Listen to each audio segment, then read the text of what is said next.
డ్రైవర్లందరికీ నమస్తే అన్న. నేను టెంపరీ డ్రైవర్గా వెళ్తుంటాను. నేను కర్నూలు నుంచి చిరుగుప్పకి యాక్టింగ్ వెళ్ళాను. మొన్న నన్ను తీసుకెళ్ళాక అక్కడ వాళ్ళ ఫ్రెండ్స్తో సిట్టింగ్లో కూర్చొని సారు మందు తేమని వాళ్ళ గుమస్తాకు పంపించారు.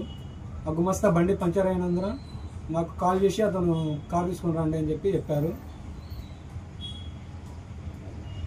అక్కడ తెచ్చే క్రమంలో లేట్ అయిందని చెప్పి నా కారు చెప్పకుండా తీసుకెళ్ళామని చెప్పేసి నన్ను చెప్పుతో కొట్టారు. నన్ను దూషణ చేస్తూ మాది లంజా కూడా దాన్ని తిడుతూ నా పైన చెప్పు తీసుకొని కొట్టారండి. మళ్ళీ అన్న మన తోటి డ్రైవర్ ఎంతో హుందాగా బతికేతని చెప్పడానికి కూడా బాధపడుతున్నాడు, మాట్లాడలేకపోతున్నాడు. మళ్ళీ ఇది వాస్తవమే.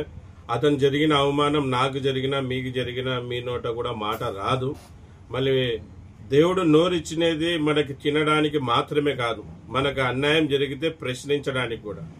ఇటువంటి వాళ్ళని ఏ డ్రైవర్ కూడా వదలకూడదు. మళ్ళీ చేసిన తప్పేం లేదు అంటే డ్రైవర్ కారు ముట్టకూడదు అంటాడు. మళ్ళీ కారు ముట్టకుంటే నువ్వు కర్నూలు నుంచి సిరుగుంపకి వెళ్ళకపోయావు.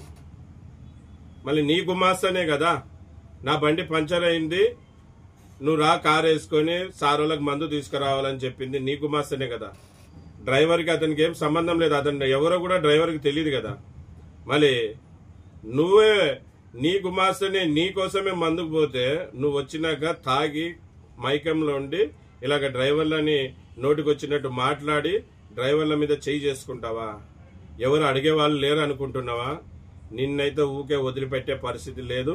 డ్రైవర్ సమాజం అంతా దీని మీద గల్లమెత్తుతారు. ఖచ్చితంగా నిన్నైతే వదలం, గుర్తుపెట్టుకో. డ్రైవర్కి క్షమాపణ అడిగేంత వరకు.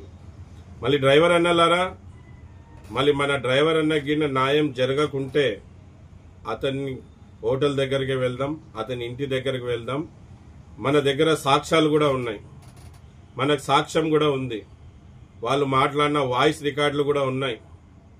మళ్ళీ వాళ్ళ గుమాస్తా ఎవరైతే ఉన్నారో అతను మాట్లాడిన వాయిస్ రికార్డులు కూడా ఉన్నాయి. ఈ వాయిస్ రికార్డులను కూడా బేస్ చేసుకుని అతని మీద ఎఫ్ఐఆర్ కడతాం, కేసు ఫైల్ చేస్తాం. మళ్ళా డ్రైవరు ఎంత గొప్ప వ్యక్తి మీకు తెలీదా? ఈరోజు డ్రైవర్ లేకుంటే సమాజమే లేదు. అటువంటి గొప్ప వ్యక్తుల మీద, నిరుపేద డ్రైవర్ల మీద చేయి చేసుకోవాలని ఎలాగనిపిస్తుంది? డబ్బుందని అహంకారమా?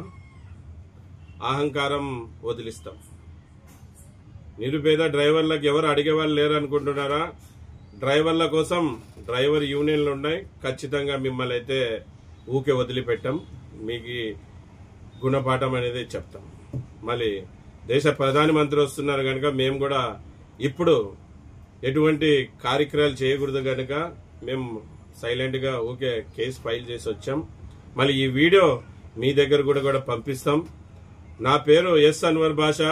నేను సేఫ్టీ డ్రైవర్ అసోసియేషన్ ఫౌండర్ని, అలాగే ఇప్పుడు ప్రెసిడెంట్ గా కొనసాగుతున్నాను. అందరికీ నమస్తే. మధు, ఇంకా ఏమన్నా చెప్తావా? అంతేనా? మాట్లాడలేకపోతున్నారు. మళ్ళీ ఈ వీడియో డ్రైవర్ గ్రూపుల్లో అంతా కూడా షేర్ చేయడం జరుగుతుంది. రేపొద్దున మనకి న్యాయం జరగకపోతే గిన గ్రూపుల్లో, అలాగే social media Facebook, YouTube, Instagram లో కూడా వీడియో అప్లోడ్ చేస్తాను. ప్రతి డ్రైవర్కి జరిగిన అవమానాన్ని ప్రశ్నించడానికి ప్రతి డ్రైవర్ రావాలి. మళ్ళీ ఇదే వీడియో ద్వారా కొడుకున్నది. జై హింద్, జై డ్రైవర్, జై డ్రైవర్.